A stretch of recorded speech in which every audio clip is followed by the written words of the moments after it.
창세기 3장 6절 말씀 함께 봉독하겠습니다. 여자가 그 나무를 본즉 먹음직도 하고 보암직도 하고 지혜롭게 할 만큼 탐스럽기도 한 나무인지라. 여자가 그 열매를 따먹고 자기와 함께 있는 남편에게도 주매 그도 먹은지라. 아멘. 저번 주일에 우리는 기복주의에 대해서 살펴보았습니다. 현대를 살아가고 있는 우리 그리스도인들 또한 기복주의의 영향에서 자유로울 수 없다라고 말씀을 드렸었지요. 그래서 기복주의가 마치 은혜인 것처럼 누리면서 살아가는 사람들이 불행하게도 교회에 많이 있다라고 하는 사실입니다. 또한 칼빈의 예정론을 바탕으로 자본주의가 만들어졌다라고 이야기를 했었죠. 예정론이라고 하면은 우리가 익히 알다시피 하나님께서 선택과 유기라고 하는 하나님의 계획과 섭리를 가지고 미리 예정하셨다라고 하는 논리인데, 하나님께서 예수 그리스도 아들은 예정하신 것 같지가 않습니다. 그게 무슨 말이냐 하면은 우리가 예정론을 좀 깊이 있게 좀 생각해 둘 필요가 있는데, 오늘 한번 좀 보겠습니다. 아들은 자발적으로 아버지의 뜻을 순간순간 잘 알고 있지요. 그래서 그 아버지의 뜻을 아들은 자발적으로 행하게 되는, 그것을 가리켜서 현재라고 이야기를 합니다. 그래서 예수님은 이 땅에 사실 때 하나님 아버지의 그 뜻을 너무나 잘 알고 계셨기 때문에 그 아버지와 함께 아버지께서 말씀하신 이미 그러한 것들을 예수님은 먼저 알고 있기 때문에 순간순간 아버지의 뜻에 순종을 하셨다.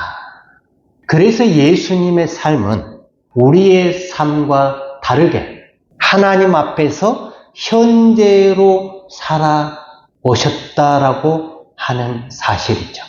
근데 우리 인간은 현재를 살지 못한다라고 말씀을 드렸었잖아요.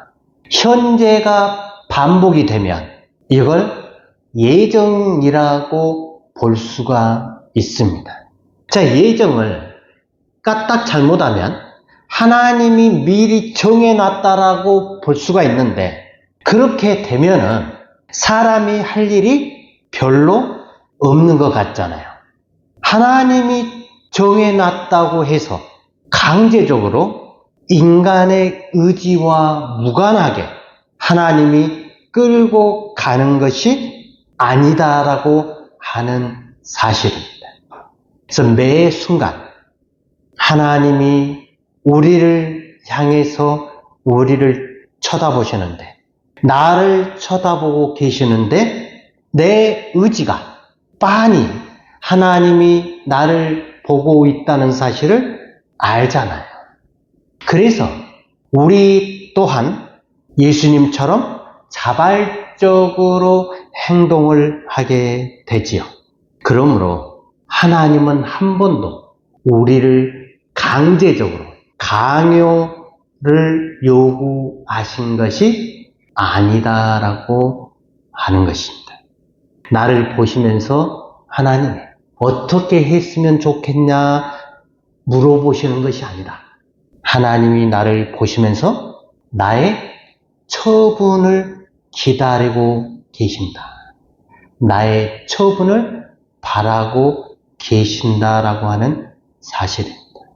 이게 순간순간 하나님과의 관계가 맺어지게 되면 그 현재가 지나고 또 현재가 지나면서 무한히 반복이 되면은 이게 예정이 된다라고 하는 사실이죠. 그래서 예정이라고 하는 거는 하나님이 딱 정해놓고 너는 이 길로 가고 너는 이 길로 가라. 그러한 것이 아니다라고 하는 겁니다. 자, 예정되었다라고 하는 것을 자유주의자들이 싫어하지요. 왜 그러냐면은 인간의 자유의지를 무시한다라고 하는 것이죠. 자유의지가 우리에게 남아있다라는 게 아니라 사실은 우리가 순간순간 살면서 내 의지대로 어떠한 일들을 행하잖아요. 결정을 하잖아요. 순간순간 내 의지대로 한다는 것이 마치 우리에게 자유의지가 있는 것처럼 보인다라고 하는 것이죠. 그렇지만 망할 사람들은 내가 좋아서 스스로 망할 길로 간다라고 하는 것입니다. 그러나 구원받을 사람은 나는 이쪽으로 가고 싶은데 하나님이 나를 이쪽으로 트신다라고 하는 것이죠. 그쪽으로 가지 말고 이쪽으로 가라고 하나님이 우리의 그 길을 틀어주시는 이것을 가리켜서 은혜라고 말을 합니다. 은혜는 말 그대로 내 의지와 무관하게 내가 하고 싶은 길을 가고 있는데 하나님이 틀어서 다른 길을 갈 수 있도록 제시를 해주는 것을 말합니다. 그러나 멸망의 길은 내가 좋아서 가는 길입니다. 전적으로 내가 좋아서 내 의지대로 내 힘으로 죄를 짓는 것을 이야기를 하고 있지요. 그런데 이런 내가 이쪽으로 안 가고 반대 방향으로 틀었다라고 하는 것은 하나님이 정하셨다라는 말로 표현을 할 수가 있는데 이거를 은혜라는 말로 밖에는 표현할 수가 없습니다. 우리가 은혜를 통상적으로 쓰다 보니까 이 은혜라는 말을 그냥 쉽게 쓰다 보니까 하나님께서 우리가 내 요구하는 대로 내가 의지를 통해서 내 힘으로 내가 가고 싶은 좋아하는 길을 가고 있는데 불구하고 하나님께서 그 길에서 방향을 틀어주시는 게 그게 은혜라고 하는 것인데 우리는 그 사실을 종종 까먹게 되지요. 루터가 이런 이야기를 했어요. 마귀가 우리 위에 올라타가지고 우리의 귀를 잡고 자기가 원하는 대로 틀어서 간다라고 이야기를 했습니다. 그렇게 되면 모든 책임이 그 사람에게 있는 것이 아니고 마귀에게 책임이 있다라고 할 수가 있겠지요. 어떻게 보면 루터가 이야기하는 이거는 맞지 않다라고 볼 수가 있습니다. 마귀가 사탄이 우리를 조종하는 것이 아니라 우리가 마귀를 이용해서 타락하는 것을 볼 수가 있는데 우리는 마치 마귀가 우리를 이용을 한다라고 착각을 하고 있습니다. 그게 무슨 말이냐면은 내가 사람을 죽이고 싶은 마음이 그게 있는데 내 힘으로 안 되니까 상대방하고 논쟁을 벌이게 되지요. 논쟁을 하면서 분이 일어나게 되고 그 분노의 힘을 가지고 상대방을 죽이는 일이 발생을 하지요. 그런데 인과율적으로 보면은 내가 분노하는 거하고 상대방을 죽이는 거하고는 전혀 연관이 없어요.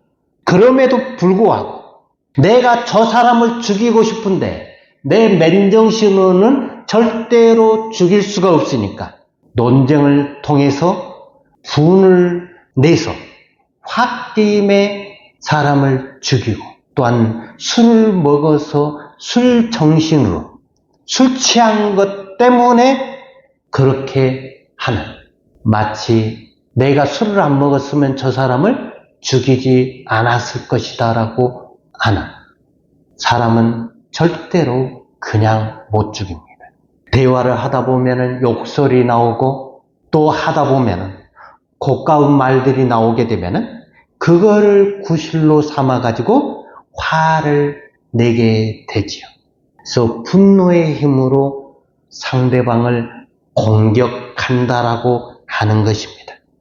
우리 인간이 마귀에 의해서 사람을 죽이는 게 아니고 사탄의 역사로 인해서 저 사람을 괴롭히는 게 아니고 귀신에 쓰여서 사람을 괴롭히는 게 아니고 우리가 그 마귀를 이용을 해서 괴롭히고 싶으니까 내가 화를 내고 분노를 내서 그 사람에게 내가 하고 싶은 일을 마음대로 한다라고 하는 것입니다. 그러니까 이 죄는, 사람을 죽인 살인죄는 책임이 마귀에게 있는 것이 아니라 나에게 있습니다. 사람을 괴롭히고 사람들 향해서 분노하고 이간질하고 하는 모든 것들이 내가 하고 싶어서 그것을 다른 사람을 통해서 사단을 이용을 해서 한다라고 하는 것이죠. 이런 관점에서 오늘 창세기 3장 6절을 해석한다면 사탄이 하와에게 그냥 와가지고 유혹한 게 아니다라고 하는 것을 보게 되지요. 하와가 선악을 알게 하는 나무의 그 열매를 보면서 하와는 먹음직도 하고 보암직도 하고 지혜롭게 할 만큼 탐스럽게 한 그 나무의 열매를 늘 생각을 하고 있었다는 것이지. 먹고 싶은데 먹을 수가 없잖아요. 왜냐하면 하나님이 먹지 말라고 명령을 하셨으니까. 하나님이 두려워서 하와는 이 열매를 따 먹을 수가 없었어요. 이러한 하와의 행동을 마귀가 유심히 관찰을 하니까 하와의 마음속에 이 열매를 먹고 싶어 하는 그 마음이 보였다는 거죠. 그래서 마귀가, 사탄이 하와에게 접근을 하지요. 자기 힘으로 못 먹으니까 마귀의 힘을 빌려서 선악과를 따먹게 되는, 기존 전통으로 보면은 마귀가 하와를 유혹해서 선악과를 따먹었다라고 이야기를 통상적으로 알고 있는데, 오늘 이 관점에서 보면 어쩌면 하와가 사탄을 이용해서 자기가 하고 싶은 일을 마음껏 행했다라고 하는 것을 볼 수가 있습니다. 그 이유가 뭐냐면 우리 인간이 서열로 놓고 보면 아담의 위치가 마귀 아래에 있지가 않습니다. 하나님이 계시고 그 밑에 사탄이 있고 그 밑에 아담이 있는 것이 아니고, 아담은 하나님의 형상으로 창조함을 받아서 하나님과 거의 동급의 위치에 있었던 자입니다. 하나님이 있고 아담이 하나님과 거의 동급의 위치에 있었기 때문에 사탄은 그 밑에 있었다라고 볼 수가 있습니다. 만약에 하나님이 있고 사탄이 있고 그 밑에가 아담이 있었다면 사탄이 우리를 타락시키기 위해서 하나님이 사탄을 창조했다라고 하는 논리가 성립이 돼야 하죠. 하나님과 아담은 거의 동급이었습니다. 예수를 그리스도로 주로 고백한 우리들 또한 하나님과 거의 동급의 위치로 우리를 하나님께서 올리셨습니다. 그러므로 아담이 하나님을 대적하기 위해서 사탄을 이용했다라고 볼 수가 있는 것입니다. 그렇지 않고는 설명이 안 돼요. 타락하기 위해서 사탄을 이용했다. 도대체 사탄은 어디에 있습니까? 마귀는 어디에 있습니까? 성경은 사탄을 공중의 권세 잡은 자라고 표현을 하고 있습니다. 바울이 그렇게 묘사하니까 우리 바깥에서 초월적으로 있다라고 느끼는데 그렇지 않습니다. 우리 인간의 영혼을 보면 의식이 있고 의식을 둘러싼 리비도가 있다고 말씀을 드렸었죠. 그리고 그 리비도를 포함한 하나님의 형상인 집단 무의식이 있다라고 말씀했었잖아요. 이 집단 무의식 안에 하나님의 형상 안에 악령의 이미지도 있고 성령의 이미지도 있고 예수님의 이미지도 있고 마귀 사탄의 이미지도 있다라고 하는 사실을 우리는 알아야 합니다.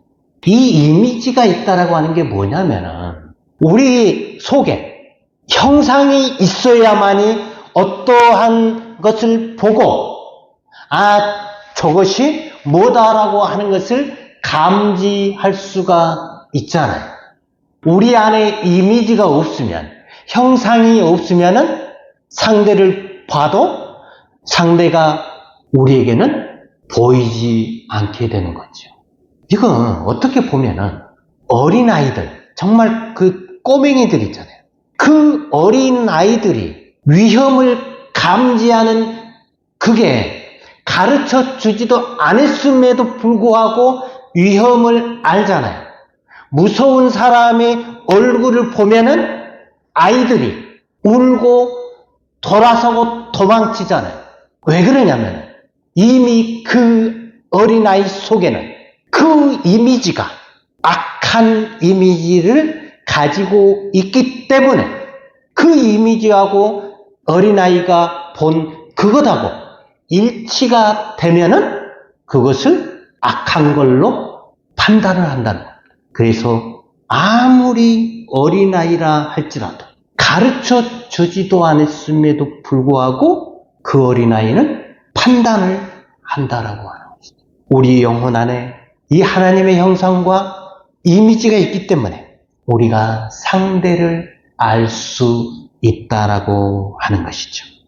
이 사탄 마귀의 이미지가 우리 인간의 리비도하고 하모니를 정말로 잘 이룬다라고 하는 사실입니다. 그래서 사탄 마귀가 리비도를 촉발시켜가지고 우리 의식을 향해서 메시지를 던지게 되면 우리의 의식은 항상 리비도로부터 영양분을 공급받고 있기 때문에 그 리비도에 저항할 수 있는 힘이 없어요.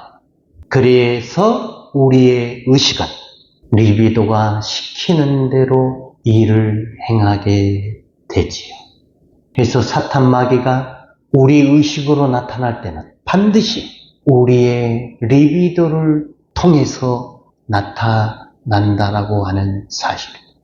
그러면 우리의 리비도를 통해서 나타난다고 했는데 리비도라고 하는 것은 늘 이야기했듯이 살고 싶은 욕구라고 했었죠.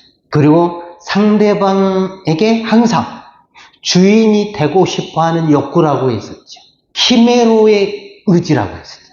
권력을 쫓기 위한 모든 것들이 리비도의 욕심을 통해서 우리의 의식으로 나타난다라고 이야기를 했었지요. 그러면 이 악한 사탄 마귀가 리비도를 통해서 우리의 의식으로 나타나는데 마치 사탄은 광명의 천사로 위장을 한다라고 했잖아요.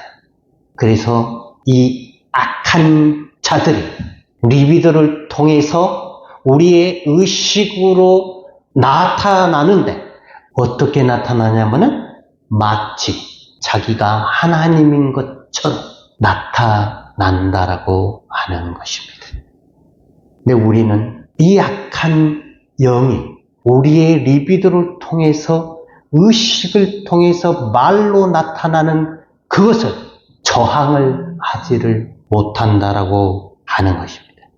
그러나 성령은 우리의 리비도를 통하지 않습니다. 성령은 스스로가 자기라는 형상으로 나타납니다. 우리의 의식을 통해서 자기가 곧바로 의식에게로 오는 것을 가리켜서 예수의 인간성이라고 이야기를 하고, 그걸 가리켜서 성령이라고 말을 하게 되는 것이죠. 불행하게도 우리는 성령과 악령을 구분할 만한 능력이 없습니다. 우리는 성령과 악령을 구분할 만한 능력을 가지고 있지 않다라고 하는 것입니다. 이 말이 무슨 말이냐면은, 악령도 성령인 줄 알고 행한다라고 하는 의미이지요. 그래서 자기하고 안 맞는 사람이 일들을 하게 되면은 저거는 악령이 하는 것, 귀신이 하는 거라고 판단을 하지요. 그리고 자기하고 관계하고 있는 사람이 어떠한 일들을 하면은 성령의 역사로 보게 되지요. 이 말은 사람들이, 내가 싫어하는 사람들이, 저 사람들이 어떠한 일을 하더라도 그 일을 그들이 성령에 의해서 일을 함에도 불구하고 내가 저 사람을 볼 때는 내 반대편에 있는 사람이기 때문에 저 사람은 사탄이 좋아하는 일을 한다라고 판단을 하는 거예요. 그래서 내 편에 있는 사람들이 하는 모든 것들은 다 하나님 일이고 성령님이 기뻐하는 일이다라고 그렇게 믿는다라고 하는 것이에요. 다시 한번 말씀드리지만은, 불행하게도 우리는 성령과 악령을 구분할 만한 능력을 가지고 있지 않다라고 하는 사실입니다. 지금 저희 중동 전쟁을 보면은 분명히 종교 전쟁이죠. 다른 이유가 아닙니다. 하마스와 이슬람 세력들, 이들이 이스라엘을 파괴시키고 사람들을 죽이려고 하는 것, 자기 힘으로 못 죽여요. 그러니까 어떻게 죽여요? 자기들이 믿는 알라신의 이름으로 사람을 죽이는 거죠. 자, 이스라엘은 그러면 뭐라고 해요? 자기가 사람들을 죽여놓고 자기는 안 죽였다라고 말하고 싶어서 여호와의 이름으로 죽였다라고 이야기를 하잖아요. 이렇게 말하는 것이 무엇과 똑같냐면은, 하와가 자기가 따먹고 싶은데 하나님이 두려우니까 사단을 이용해서 따먹고는 뭐라고 대답을 해요? 하나님 앞에? 사탄이 유혹을 해서, 뱀이 유혹해서 내가 따먹었습니다 라고 하나님 앞에 그렇게 이야기를 한다는 거예요. 한번 봐볼까요? 창세기 3장 13절에 여호와 하나님이 여자에게 이르되 내가 어찌하여 이렇게 하였느냐? 여자가 이르되 뱀이 나를 꾀므로 내가 먹었나이다. 전형적인 우리 인간의 하나님 앞에서의 변명하는 모습을 보게 되지요. 오늘 우리가 이 땅에 살면서 우리는 항상 사람들과의 관계 속에서 일어나는 여러 가지 일들 가운데 내 속에서 나오는 그 모든 문제들을 해결을 해야 하기 때문에 우리는 때때로 사람들을 향해서 표출을 하잖아요. 분노하고 공격하고 우리의 속에 있는 할 말 못한 말 다 내뱉잖아요. 그러면서 하는 이야기가 상대방 때문에, 저 사람 때문에 내가 이렇게 됐다. 마치 우리가 사탄이 우리를 이용해서 하는 게 아니고 우리가 사탄을 이용해서 내가 원하는 것을 얻고자 하는 우리의 욕심이 들어가 있다라고 하는 사실을 우리는 기억을 해야 합니다. 그런데도 마치 우리는 그것이 하나님이 원하는 것인 줄 알고 신앙생활을 한다라고 하는, 그래서 사람들을 이용하고 사람들을 내가 원하는 대로 이끌고 가는, 모든 사람들이 내 말을 들어야만 한다라고 하는 착각 속에 빠질 때가 많이 있다. 우리는 하나님 앞에서 전적으로 부패하고 타락한 인간이라는 사실을 순간순간 잊어버리면 안 됩니다. 우리가 그것을 잊어버리는 순간에 우리는 우리의 리비도가 요구하는 그 길을 스스로 행하고 있다라고 하는 사실을 알아야 합니다. 성령의 역사는 우리의 리비도를 통하지 아니하고 하나님이 자발적으로 나타나신다라고 하는 사실을 기억해야 합니다. 그래서 오늘 우리의 삶 가운데서 우리가 죄를 짓는 방법, 항상 내 자신을 내세울 때 우리는 언제나 내가 좋아하고 내가 원하고 내가 가고 싶은 길로 우리는 자연스럽게 가고 있다라고 하는 사실을 알아야 합니다. 내가 좋아서 가는 길에 그게 멸망의 길이라는 사실, 그거는 누구의 잘못이 아니고 전적으로 내 책임이죠. 왜냐하면 죄악된 우리 인간은 반드시 죄의 길로 가기 때문에. 그러나 하나님은 그 길에서 우리를 하나님이 원하시는 길로 틀어주신다라고 하는, 그래서 내가 가고 싶은 그 길을 가지 못하고 억지로라도 내가 이 길을 가야 한다라고 하는 그것이 은혜라고 하는 사실을 우리는 알아야 합니다. 그래서 우리가 가는 그 길이 힘들고 어려운 길이라고 하면 그게 하나님의 은혜라고 하는 것입니다. 내가 원해서 가는 그 길이 아니다면 하나님이 나를 이쪽으로 틀고 계시구나. 이거는 전적으로 하나님께서 나에게 역사하시는구나. 하나님 앞에 감사할 수 있겠지요. 우리가 하나님 앞에 이제는 우리 자신을 내어놓고 순간순간 하나님을 인정하고 가는 삶이 하나님과 만날 수 있는 복된 시간이다라고 하는 것을 기억하면서 우리의 삶이 하나님의 은혜 가운데서 충만하기를 주님의 이름으로 축원합니다.